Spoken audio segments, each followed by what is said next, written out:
¿Qué tal? ¿Cómo le va? Buenas tardes. Voy a estar en un minuto con Juan José Gómez Centurión, que es el candidato a presidente de NOS. Está visitando la provincia de Jujuy. Le vamos a preguntar cómo está viendo la situación de la Argentina, cómo marcha su campaña, por qué es importante recuperar los valores, que es uno de los eslogans que él viene sosteniendo desde hace mucho tiempo.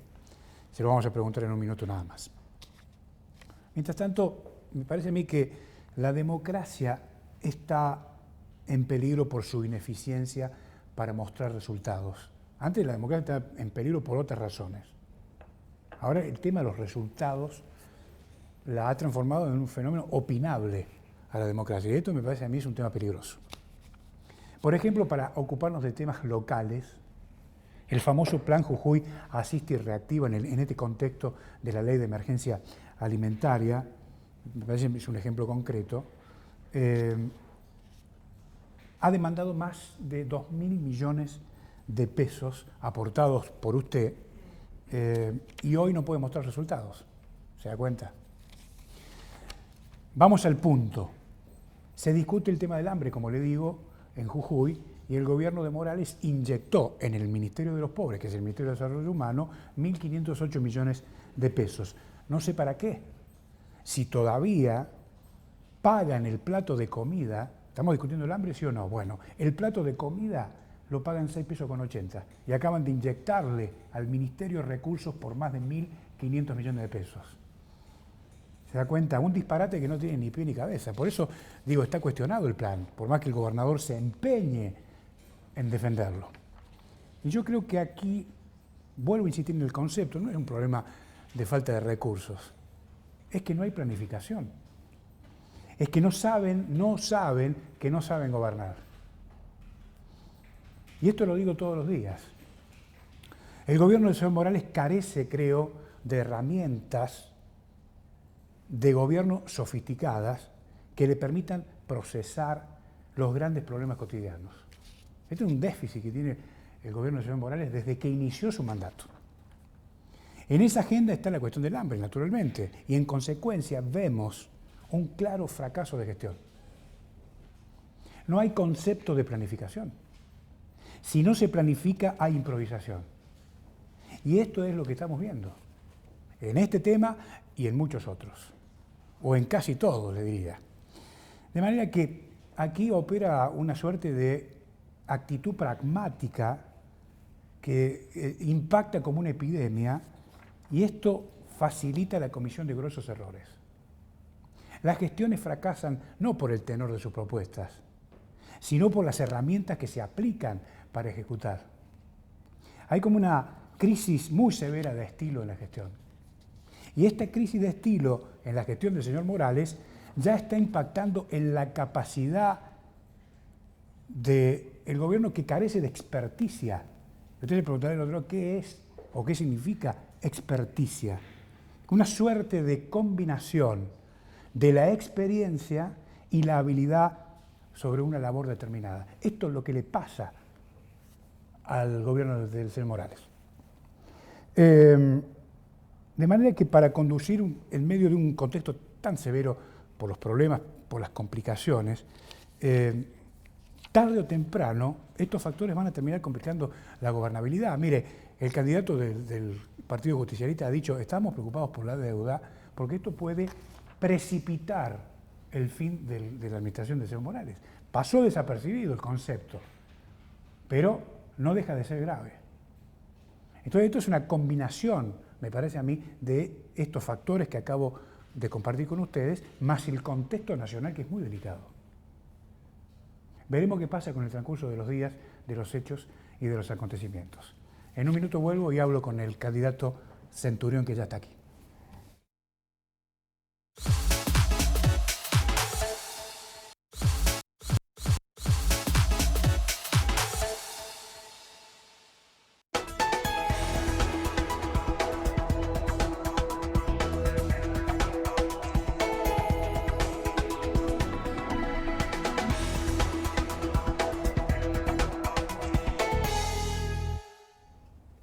Gracias, director. Juan José Centurión con nosotros. ¿Cómo le va? Bien, muy bien, gracias por la invitación. Gracias por estar acá. No, al contrario. Bueno, ¿cómo lo ha recibido Jujuy? ¿Bien? Bien, extraordinario. Llegué esta mañana de Salta, arranqué tempranito de Salta, así que pasé por Palpalá, visité la ciudad, visité el Museo de los Veteranos de Guerra, y estuve con una radio con un colega suyo, así que muy lindo. Ahora en San Salvador haciendo un poco de prensa y esta tarde a las 20 horas en el hogar de San José con un acto abierto para la gente que nos quiera venir a acompañar. Bueno, viene de hacer un recorrido importante, ¿no? Por distintas provincias del norte de la Argentina. ¿Qué panorama se lleva?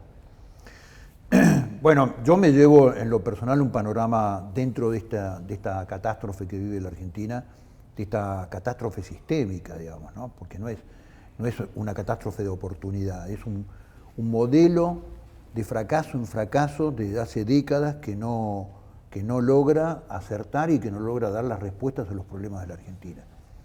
Yo me llevo una visión que entiendo claramente, que la gente entiende nuestros mensajes. No hay una salida para Argentina si no es con un proyecto de nación que incluya primero y discuta e incluya primero los valores que tradicionalmente sostuvo la Argentina y que nos hicieron una gran nación, ¿no? Aquellos valores que nos enseñaron nuestros abuelos, nuestros bisabuelos. La salida de la Argentina está en ir a esos valores, no en ningún concepto de modernidad, ni lo que está en ir en esos valores. Porque esos valores eran claros. La Argentina trabajaba, la Argentina producía y la Argentina exportaba. Y ese es el modelo virtuoso donde un Estado de altísimo índice de sofisticación y de eficiencia, como era el Estado que daba educación gratuita obligatoria de nivel internacional en la Argentina, que daba una asistencia pública que era extraordinaria. Argentina erradicó el paludismo antes que los estados del sur de los Estados Unidos. Relaciones exteriores, defensa, seguridad interior, luz, gas, teléfono, subtes, trenes. Ese Estado le salía a nuestros abuelos el 25% de nuestros ingresos. Un Estado como el Estado argentino actual que no logra crear las condiciones para que se juegue la final de la Copa Libertadores en la cancha de River, en Núñez, nos sale el 52% de nuestros ingresos. Esto tiene varias lecturas, ¿no? Que son trágicas.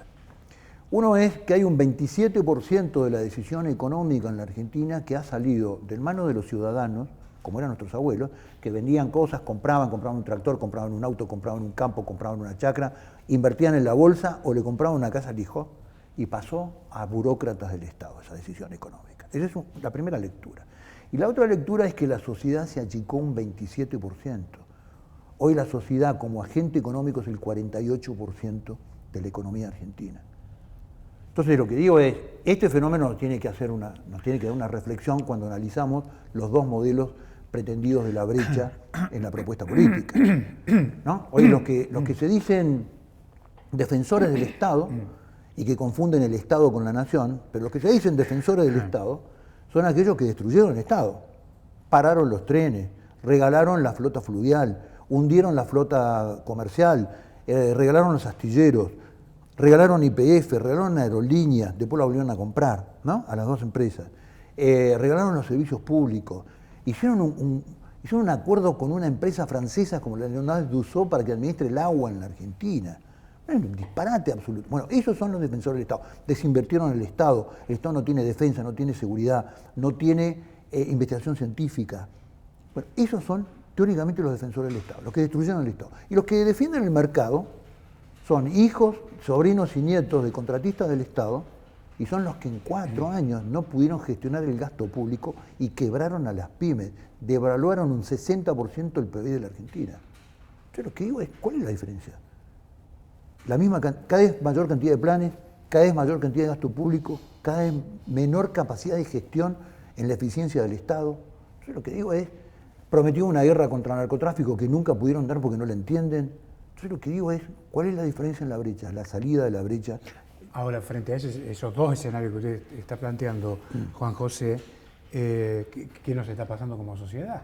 Pues llegó Macri para sacarla a Cristina y resulta que ahora vuelve Cristina para sacarlo a Macri. Claro. Yo personalmente, particularmente, no lo entiendo. Pero sí, claro. Yo tengo una base de explicación. Sí. Para que el presidente, en un año de crisis, pueda ser candidato, mi discusión adentro del PRO era, cuando vos te toca un año de crisis económica, no puedes ser candidato. Porque el capitán del barco no puede tomar medidas como si es candidato. Entiendo. Porque es candidato.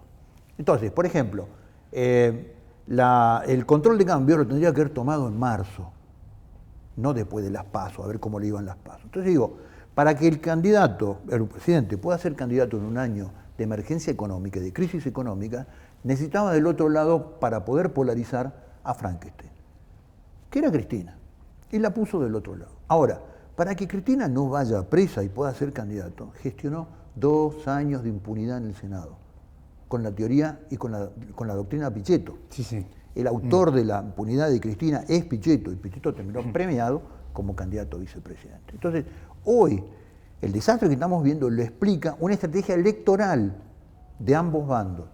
Para que ambos bandos pudieran liberar las encuestas de opinión y demás, lo que necesitaban era este nivel de polarización. Y usted vio a lo largo de todo un semestre cómo el modelo de gestión de la opinión pública en términos de los medios masivos de comunicación y de los encuestadores condicionaron la opinión pública en este modelo de polarización. Juan José, estamos discutiendo el tema de la emergencia alimentaria, que es el tema de la Argentina. Yo recién en mi comentario hacía alguna referencia respecto de que venimos aplicando la misma receta hace 30 años. Es decir, la lucha contra la pobreza que lleva 30 años en Argentina, la queremos, más o menos, ¿no es cierto? Sí. Queremos arreglarla ¿con qué? Con chapa, colchones y ahora con planes y ahora con no sé con qué otra cosa más. Digo, ¿qué le pasa a la dirigencia que no tiene, no tiene actitud para pensar en otra receta, en otra cosa? ¿Usted qué haría? Es cómodo. Es una cuestión de comodidad. Bueno, es políticamente muy cómodo. El único argentino libre es el argentino, para elegir políticamente es el argentino que tiene trabajo. Mire cómo cambiaría los finlandeses, por ejemplo, que son Finlandia, ¿no? Pero bueno, digamos, como para mirar un poco, levantar la vista, sacar la vista de la pelota y levantar y mirar un poco la cancha, ¿no? El mundo hoy es una cancha cada vez más abierta, con mayor transferencia de experiencia de países en un lugar. ¿Qué hacen los finlandeses? ¿O qué hacen los países nórdicos? Las personas tienen subsidio cuando pierden su empleo y tienen algún problema. Pero ¿qué le dicen? Si vos tuviste subsidio durante un año previo al momento electoral, no vas a votar. Porque no es lógico que vos votes a aquel que te va a volver a firmar tu subsidio. Entonces saca el modelo de asistencia social que tiene que estar en todo país, porque es la rueda de auxilio. Es la terapia intensiva del modelo. Pero usted no puede tener un paciente de 28 años en terapia intensiva. Entonces lo que digo es, hay formas de que la asistencia social, que la ayuda social, que tiene que estar con una presencia fuerte del Estado en los momentos de necesidad, no se transforma en una herramienta electoral y en un modelo de clientelismo político. Entonces, hoy la dirigencia política no se imagina otro modelo que no sea repartir chapas, colchones y repartir planes. No se imagina otro modelo. Entonces, la salida de la Argentina, los pobres hoy, los que están empezando a entender que la salida de su problema no es esa. Y eso es un gran paso, Entonces, cuando yo hablo, nuestro voto tiene una identificación muy fuerte en los sectores más humildes, en los sectores más pobres, porque entienden el fenómeno que con este modelo de la pobreza no van a salir. ¿Y usted qué le dice? Cuando toma contacto con estos sectores, qué le dice? Nosotros claramente lo que decimos es que hay que bajar el gasto político. Por ejemplo, vuelvo de nuevo, en medio de la discusión nacional de la emergencia alimentaria, el candidato Alberto Fernández va a Tucumán a hacer un asado que salió 20 millones de pesos. Obsceno. No digo obsceno por el asado, pero fue un bacanal descripto por todos los medios, la cantidad de chorizo, la cantidad de vacío, con un vuelo Buenos Aires ida y vuelta con el avión de evacuación sanitaria de la provincia que tiene un costo fenomenal cada vez que viene y va, ni siquiera por Aerolíneas Argentinas, digamos, ¿no? Entonces digo, ese es el gasto político de la Argentina que es obsceno, eso hay que reducirlo. Hay que reducir el gasto fiscal. Si no reducción de gasto fiscal, cualquier gobierno que venga lo que va a tener es hiperinflación en menos de 8 meses, 9 meses. Después, cambiar el modelo impositivo. Argentina tiene 162 impuestos que son vergonzosos. Los países mamarrachos del mundo tienen 30, los países serios tienen 10. Una base impositiva que sea más extendida, con impuestos más baratos y mucho más sencillos. Que en la Argentina, al productor argentino le permitan trabajar y le permitan producir. Macri dijo que iba a terminar con las retenciones. ¿Por qué? Porque las retenciones es un modelo confiscatorio de la renta privada. El productor tiene que pagar por lo que gana en impuestos a las ganancias como cualquier lado del mundo. ¿Qué hizo Macri? Bajó un 5% y después le volvió a subir las retenciones y no pudo sacar las retenciones porque no fue capaz de bajar el gasto público. Entonces, la madre del borrego en la Argentina es que el collar es más grande que el perro. El Estado y el gasto público es más grande que la sociedad que se lo paga.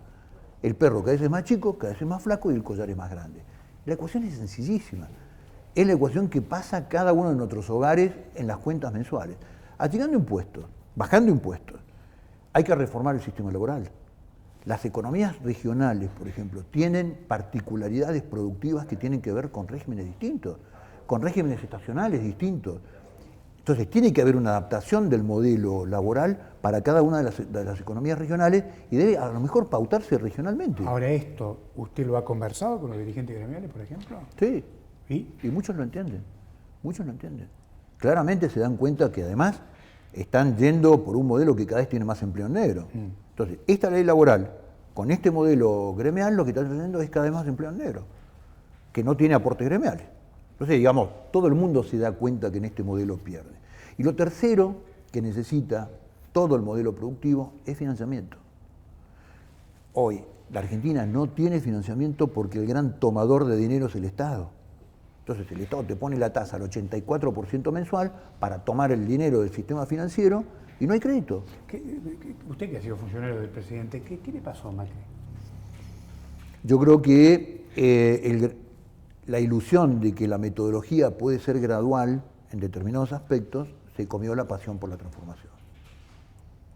No, porque vos vas haciendo un delay de los temas que tenés que tomar y en la Argentina en determinado momento te encontrás con que a 6 meses tenés elecciones. Entonces digo, ahora no vamos a esperemos las elecciones. Y así. Una de las cosas que hay que transformar, que prometió el gobierno de Macri, era el modelo electoral argentino y el sistema de representación política. Entonces, después nos dicen, no, pero no nos acompañó la oposición. Y yo lo que digo es, ¿cuál era el proyecto? No, bueno, tampoco teníamos el proyecto. No tenés el proyecto para contárselo a la sociedad. Si vos se lo contás a la sociedad, le contás el beneficio de lo que estás proponiendo, a lo mejor la ciudadanía te obliga o te ayuda a obligar a la oposición que te ayude.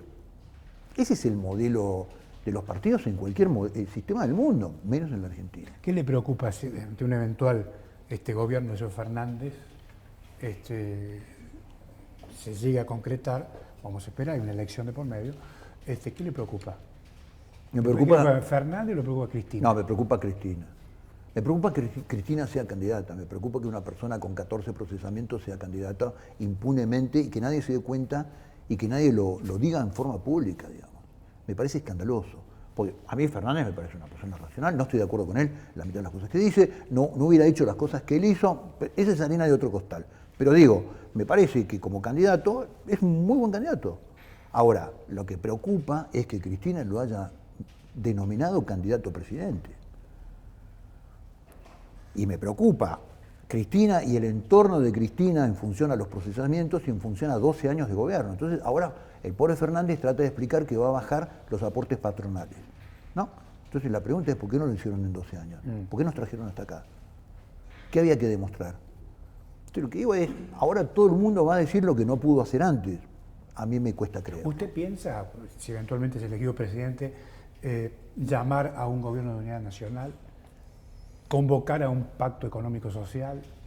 Yo creo ¿Cómo sería su lógica para gobernar? Mi lógica es que hay que aprovechar los primeros 2 años de gobierno para gestionar acuerdos y hacer las cosas que hay que hacer en los 2 primeros años de gobierno. Ahora, un pacto económico-social, un acuerdo salario, precios, como está anunciando Fernández, es un año de impas para no hacer las transformaciones estructurales. Y eso al año es hiperinflación. Clarísimo. Yo lo vi, usted es bastante más joven que yo, pero yo lo vi varias veces en Argentina. O sea, lo que digo es, los acuerdos son muy lindos, hay que sentar a los actores a la mesa, pero los responsables de hacer los cambios no son los actores que se sientan a la mesa, es el Estado, son los gobiernos. Para eso nos votan. Y cuando un ciudadano te vota presidente de la nación, te da un cheque en blanco que vos lo tenés que usar y te podés tener que rendir cuenta de dónde lo usaste. Algunas iglesias importantes de la Argentina, como la evangélica, tienen cercanía con su sector político. ¿A qué se debe este fenómeno? Bueno, que nosotros claramente hacemos política a través de valores. Y uno de los valores más discutidos en el día de hoy, fundamentalmente por las 2 fórmulas mayoritarias que tienen propuestos abortistas, es el valor de la vida del niño por nacer. Nosotros lo que decimos es, si la clase política, entre los dirigentes políticos, no podemos darle defensa pública al ser más inocente y más precario y más indefenso, que es el niño por nacer, no te vamos a poder defender ningún derecho. ¿De qué derecho vamos a hablar? Nosotros lo que decimos es, si hay aborto, no hay república, porque el niño por nacer es un sujeto de derecho consagrado en la Constitución. Y si nosotros no solamente ahora nos contestamos con llevar niños al hambre, sino ahora le decimos no van a nacer. Es el colmo de los colmos. Por eso es que nosotros tenemos nuestro voto, el análisis cualitativo de nuestro voto es muy interesante, porque el 40% de nuestro voto es voto que en la elección anterior votó el peronismo. 10% votó a Cambiemos, 25% de jóvenes y el resto independientes. ¿Cuál es su visión respecto del rol de la Argentina en el mundo? ¿Usted va a mirar a China, va a mirar a Rusia o va a mirar a la Unión Europea? Nosotros tenemos que mirar a Argentina. La guerra comercial entre China y los Estados Unidos por el control de la globalización es un fenómeno que nosotros hoy, con los problemas internos, la vamos a ver pasar y nosotros no tenemos que entrar en ese modelo.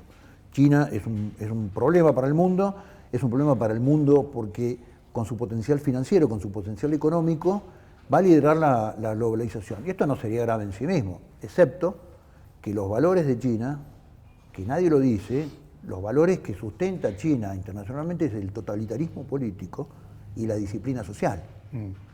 Entonces no es lo mismo que discutir capitalismo-democracia. En el anterior ola global estamos discutiendo dos cosas distintas. Entonces, lo que digo es, Argentina, en el año 2050, el mundo va a tener 10.000 millones de habitantes con 7.500 millones con capacidad y ganas de consumir proteína animal. 3 cosas necesitan los países que no todos los tienen para producir proteína animal en escala: suelo, acceso al agua y acceso energético barato y accesible, valga la redundancia. Argentina lo tiene todo. 3 características que tiene la Argentina. Absolutamente. Entonces, lo que tenemos que hacer es un proyecto de nación inclusivo, con un sistema ordenado de recursos y con orden institucional. Y eso es lo que va a traer la prosperidad argentina. Hablando de orden, ¿le asusta cuando dicen se viene el nuevo orden? No. Si nosotros... Esto lo ha dicho Cristina, ¿no? Sí, claro, bueno. ¿El nuevo orden cuál es, China o Estados Unidos? Por eso le pregunto. Claro. Entonces lo que digo es... ¿Qué es el nuevo orden? Y habrá que preguntárselo a Cristina, que es el nuevo orden. No es esas confabulaciones conspirativas que nunca logran explicar en los discursos. Yo lo que digo es, si la Argentina tiene... Sí me preocupa a mí Argentina que se inserte en el mundo sin un proyecto identificado con un proyecto nacional, sin su capacidad para identificarse propiamente en sus valores históricos. Eso sí me preocupa. Usted no puede abrir las fronteras en forma indiscriminada sin saber para qué se inserta en el mundo. Yo quiero una Argentina clara, con objetivos claros, con un plan ordenado de recursos, con orden institucional interno, es capaz de insertarse en el mundo como lo insertaron nuestros abuelos. Comerciaron con el mundo entre 2 guerras mundiales y a caballo de 2 guerras mundiales, del 18 y del 39. Generaron un modelo de prosperidad tremendo por la Argentina a través de un modelo, de una estrategia internacional que era el ser neutral. Bueno, lo puede discutir históricamente, puede tener las opiniones que quiera, pero el modelo fue altamente eficaz, manejado por hombres inteligentes y por hombres que servían a la patria. Usted sabe que el tema del ministro de Economía es clave en la Argentina, ¿no? ¿Usted tiene una visión más bien de un ministro ortodoxo o más bien progresista? Yo creo en los ministerios de economía pragmáticos. Sí, creo que la economía es un factor, no puede ser en un gobierno el primer factor, no puede ser el factor gobernante. La complejidad de la política es mucho más que economía. Es una visión social, es una visión nacional, es una visión estratégica, es una visión histórica de muchas de las cosas. La economía es un administrador pragmático de recursos, tiene que tener una visión muy pragmática. Por ejemplo, los esquemas ideológicos de la economía de Macri o del macrismo le hicieron pasar de un sistema de control de cambio absoluto a un sistema de transferencia de capitales absoluto. Sí. Un disparate que no lo tiene ni Chile, que es un país claramente capitalista, de mercado, que no está ni siquiera en discusión ese tema. Por ejemplo, le impidió tardar 8 meses en establecer un control de cambio porque era una herramienta kirchnerista. Es una herramienta, las herramientas son herramientas, claro, y hay que usarlas cuando hay que usarlas. No tienen color político. No, claro. Usted usa el martillo cuando necesita el martillo y el serrucho cuando usa el serrucho, digamos, punto. Les deseo mucha suerte. Muchísimas gracias. Gracias por la invitación. No, al contrario. Bueno, Juan José Gómez Centurión, candidato a presidente, aquí en Jujuy. Chau.